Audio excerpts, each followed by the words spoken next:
Magandang gabi mga masters, bali ngayon po ay 4 na videos po ma-upload ko po sa aking YouTube channel. Tama nga mga masters, 4 na videos nga po ang ma-upload ko po. Mga masters, okay lang po bang wag nyong skip ang mga ads sa aking mga videos? Salamat po talaga mga masters sa solid na pagsuporta po sa akin. Yon, what's up mga masters? Nandito na naman tayo sa panibagong araw, panibagong kabanata na naman ang pagsasama-samahan natin ngayon guys.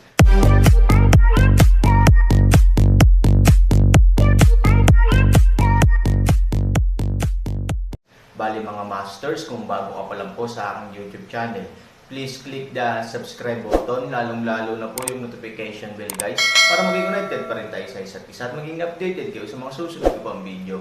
Bali mga masters, bago natin umpisahan ng kwento ay mag-shoutout po muna tayo para sa mga solid nating tagapakinig. Shoutout kay Ronald Gutierrez, shoutout kay Rampino JR. Yun na nga mga masters, no? Bali hindi na ito patagalin. In 3, 2, 1, let's go!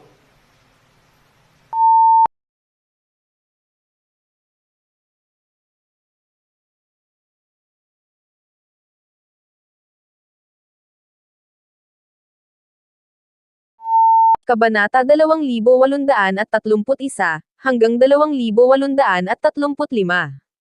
Ang mga salita ni Yang Wanlin ay nagpagalit kay Wang Li. Puno ng pulbura ang dalawang panig. Malaki ang posibilidad na mag-away sila kung hindi sila pumayag.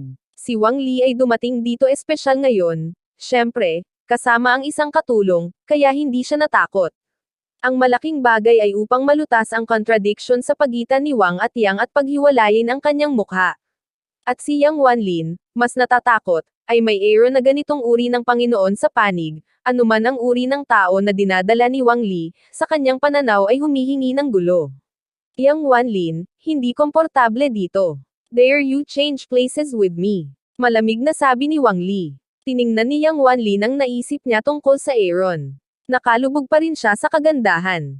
Kung pahihintulutan siyang umalis sa oras na ito, natatakot si Yang Wanlin na magdudulot ito ng kanyang kawalang kasiyahan. Teka, kulang pa ang laro ng kapatid ko, sabi ni Yang Wanlin. Ngumisi si Wang Li kay Hanjun at sinabing, Yang Wanlin, hahayaan mo bang tulungan ka ng batang ito? Isang baby boy. Ganito ang iniisip noon ni Yang Wanlin, hanggang sa makita niya ang lakas ng aaron. Maging si Song Yun sa kanyang pamilya ay hindi nang ahas na bigyan ng madaling kamay si Aaron. Si Wang Li, na minamaliit ang Aaron, ay tiyak na magbabayad ng isang presyo. At nakahanap din si Yang Wanlin ng pagkakataon, hanggat nagalit si Wang Li kay Aaron, sa oras na iyon, hindi niya kailangang sadyang hayaan ang Aaron, hindi magkakaroon ng magandang wakas si Wang Li.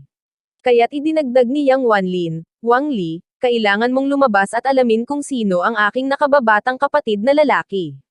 Pinapayuhan kitang magsalita ng mabuti. Kung haharapin ka niya, kahit ako ay hindi ka mailigtas. Ang mga ganoong salita ay natural na mas lalo pang namumuhi kay Wang Li at natawa, bata, ano ka ba? Napakalakas mo pagkatapos makinig sa mga salita ni Yang Wanlin. Gusto mo bang subukan ang aking mga tauhan? Ang puso ni Yang Wanlin ay puno ng kagalakan. Hindi kinaya ng Aaron ang provokasyon ni Wang Li. Gayunpaman, sa pagtataka ni Yang Wanlin, hindi tumugon si Hanjun. Pagkatapos ng lahat, hindi siya Aaron. Ang kanyang hitsura ay maaaring malito sa tunay, ngunit ang kanyang lakas ay hindi maaaring maging pekeng. At ngayon si Hanjun, ganap na nahuhulog sa babaeng kasarian, na may isip upang pamahalaan ang iba pang mga bagay. Little boy, kinakausap kita. Are you a bingy motherfucker?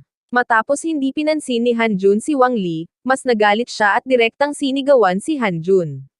Tahimik na inaabangan ni Yang Wanlin ang pagsiklab ng Hanjun, at umaasa pa nga na direktang durugan ni Hanjun si Wang Li, na makakatulong sa kanya na mabawasan ang isang kalaban. Ngunit nang iangat ni Hanjun ang kanyang ulo ng blanco, hindi niya tinanggap ang reaksyong inaasahan ni Yang Wanlin. I don't like fighting. You can solve your own problems. Sabi ni Hanjun. Saglit na natigilan si Yang Wanlin. Anong ibig sabihin yan? Wala ba siyang planong alagaan ito? Ngunit inilagay ni Yang Wanlin ang lahat ng kanyang pag-asa kay Hanjun, na naging dahilan upang magkaroon siya ng kumpiyansa na magkaroon ng salungatan kay Wang Li nang walang sinumang nasasakupan. Kung walang pakialam si Hanjun, wala siyang magagawa kundi kumain ngayon. Matapos pakinggan ang mga salita ni Hanjun, Tumawa si Wang Li at sinabi kay Yang Wanlin, ito ang iyong napakabuting kaibigan. Tagapayo lang ito. Yang Wanlin, hanggal ka ba na humingi ng tulong sa isang bata? Ang mukha ni Yang Wanlin ay sobrang pangit. Hindi niya maintindihan kung ano ang ibig sabihin ni Han Jun at kung bakit siya nananatili sa labas ng negosyo. Siyempre, hindi akalain ni Yang Wanlin na ang parehong tao sa 3,100 Korea ay hindi Aaron. Wala siyang lakas ng Aaron. Natural, hindi siya makakatulong sa kanya na malutas ang problemang ito. Han, ano ang sitwasyon mo? Tanong ni Yang Wanlin kay Han Jun. Tumingin si Han Jun kay Yang. Tuldok, hindi maintindihan ni Yang Wanlin kung ano ang gustong gawin ngayon ni Han Jun. What's the use of caring after the event? Lao Han, may gagawin pa ako, mauna na tayo. Tumayo si Yang Wanlin at sinabing, si Han Jun ay nagdadalang tao na sa isang magandang babae. Hindi na siya makapaghintay na pumunta sa hotel. Hindi niya lang alam kung paano ibuka ang kanyang bibig. Gustong umalis ni Yang Wanlin. Pwede na lang, samantalahin mo ang pagkakataong ito para makawala, sabay tayong sumasakit ang ulo ko sa ganitong klaseng lugar. Huminga ng malalim si Yang Wanlin. Half a month niya itong hindi nakita. Nalaman niya na ang Aaron ay ganap na naiiba mula sa dati. Gayunpaman, maaaring ito ang sinadyang pagganap ni Han Sanchen. Hindi nang ahas si Yang Wanlin na subukan ito ng madali, kaya kinailangan niyang umuwi at sabihin ito sa kanyang mga ninuno. Pagkatapos nilang sabay na umalis sa nightclub, sumakay si Yang Wanlin sa bus, habang dinala ni Han Jun ang mga babae sa pinakamalapit na hotel. Nakaupo sa kotse, nalaman ni Yang Wanlin na sinundan ng isang grupo ng mga tao si Han Jun, tulad ng nangyari. Kung naruroon si Aaron, makikilala niya ang isang pamilyar na mukha sa mga tagasunod. Iniligtas ni Aaron si Wu Jin sa kanyang kamay. Malinaw, ito ay isang nakaplanong paghihiganti, ngunit ang taong gusto nilang paghihiganti ay si Aaron, na sinalubong ni Han Jun. Drive at dahan-dahan silang sundan, sabi ni Yang Wanlin sa driver. Sa oras na makarating siya sa hotel, si Han Jun ay puno na ng emosyon at nagsimulang magpantasya tungkol sa proseso ng pagiging isang lalaki. Sa oras na ito, isang salita lang ang nasa isip niya, na pagnanasa. Sa oras na ito, ang mga taong sumunod sa kanya ay biglang sumugod at pinalibutan si Han Jun.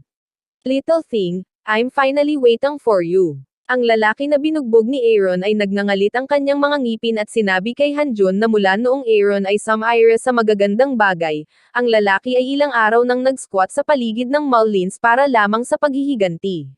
Ngayon, sa wakas ay nasagasaan niya si Han Jun, at agad na nag-alab ang kanyang galit. Sino ka at ano ang gusto mong gawin? Ang malamig na kalidad ng boses ni Han Jun ay nagtatanong ng paraan. What are you doing? You're so fucking bad for me. I'm going to break your leg today.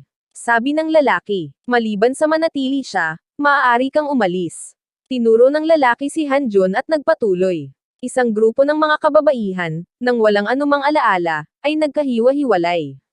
Nagalit ito kay Han Jun. Sa wakas ay pinasimulan na niya ang kanyang pinakamahalagang gabi. Papasok na sana siya sa hotel, ngunit nawasak siya ng mga hindi maipaliwanag na lalaki. Kilala mo ba kung sino ako? Hindi mo ako kayang guluhin, sabi ni Han Jun na may malungkot na mukha. Mga kapatid, ipaalam sa kanya ang ating lakas.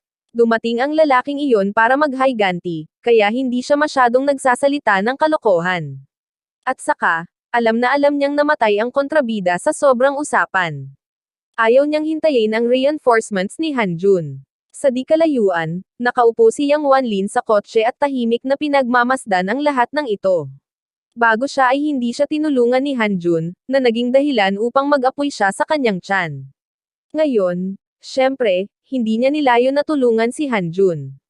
Gayunpaman, ang kanyang impresyon sa Aaron, ang kasanayan ay hindi ang mga ruffians na ito ay maaaring maging kalaban.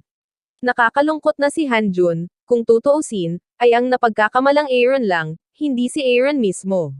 Ang susunod na bagay, syempre, si Han Jun ay binugbog ng maraming tao. Wala man lang siyang kakayahang lumaban. Hindi nagtagal ay bumagsak siya sa lupa.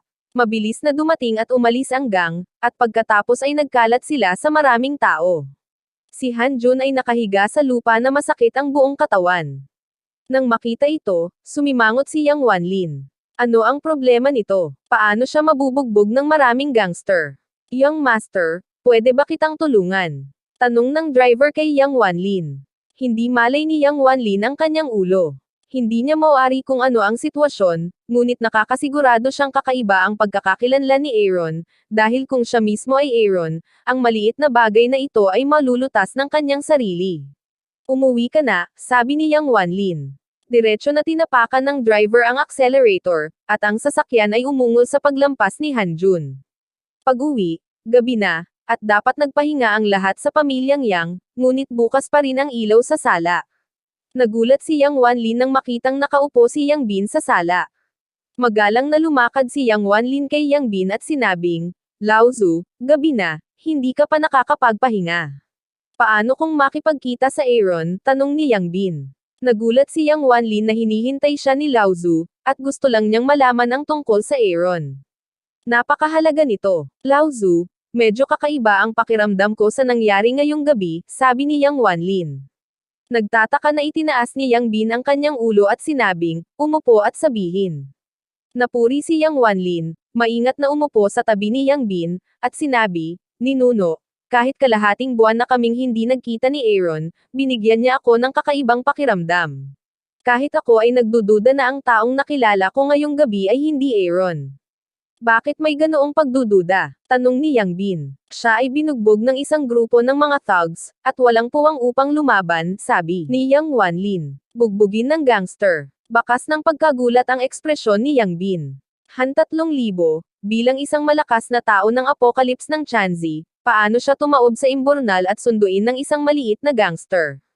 Kahit si Song Yon ay hindi niya kalaban. Hindi ka maaaring magkamali, hindi ba? Naghinala si Yang Bin na hindi niya maintindihan ang dahilan kung bakit nangyari ang ganitong bagay, dahil ang lakas ni Aaron ay nalantad sa harap ng pamilya Yang, at hindi niya kailangang itago ang sarili sa harap ni Yang Wanlin sa mababang paraan.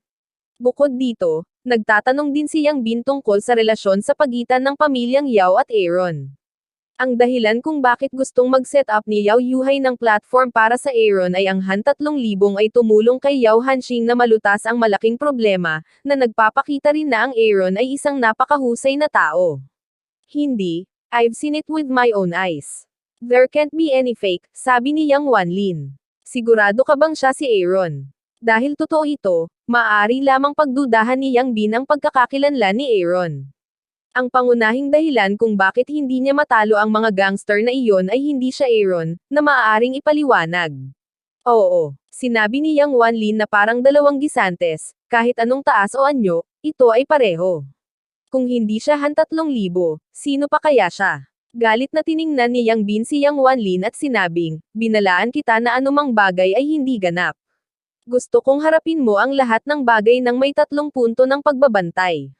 Nakalimutan mo na ba?" Ito ang tagubili ni Yang Bin kay Yang Wanlin, at palagi itong isaisip ni Yang Wanlin, ngunit ang insidente ng Aaron ay talagang hindi naghihinala kay Yang Wanlin. "Laozu, mali ako. Tamang magkamali." Sa harap ni Laozu, aaminin ni Yang Wanlin ang kanyang mga pagkakamali sa unang pagkakataon. Kahit na sa tingin niya ay tama siya, iniisip ni Laozu na siya ay mali, mali iyon. Ito ang paraan ng kaligtasan ni Yang Wanlin sa harap of Yang Bin. Alam niya na kung susundin niya ang mga salita ni Yang Wanlin ay mas makakakuha siya ng atensyon mula kay Yang Wanlin, tulad ng dalawang gisantes. Hindi mo makakalimutan na ang pamilyang Koreano ay may mga kapatid, ngunit ang kambal ay kung ano sila. Paalala ni Yang Bin. Si Yang Wanlin ay humanga sa pangungusap na ito. Naisip niya kung bakit ang Aaron ay ganap na nagbago marahil ay hindi ang parehong tao. "Laozu, lubos kong nakalimutan ang tungkol dito. Ang Aaron na nakita ko ngayong gabi ay si Hanjun," sabi ni Yang Wanlin na nagtataka. Tumanggo si Yang Bin, "Ito lang ang posibilidad, kung hindi, hindi makatuwiran kung bakit ang Aaron ay binugbog ng isang grupo ng maliliit na gangster. Hindi, kinontak niya ako. Kung siya si Hanjun, saan napunta ang Aaron? Makukulong pa kaya siya ng pamilya Han sa lakas ng Aaron?" Hulaan ni Yang Wanlin. Hindi nagsalita si Yang Bin, ngunit isang maalalahanin na mukha. Pagkaraan ng mahabang panahon, sinabi ni Yang Bin, kung siya ay ikinulong ng pamilyang Han, ito ay dapat na ang kanyang intensyon. Yun na nga mga masters, no? Bali panibagong kabanata na naman yung natapos natin ngayong gabi. Muli, maraming salamat po talaga sa walang sawang suporta po sa aking YouTube channel na talagang inaabangan nyo po ang bawat upload ko po. Bali mga masters, magkita-kita ulit po tayo bukas ng gabi at ngayon po ay magpapaalam po muna tayo. Bali mga masters, bye-bye!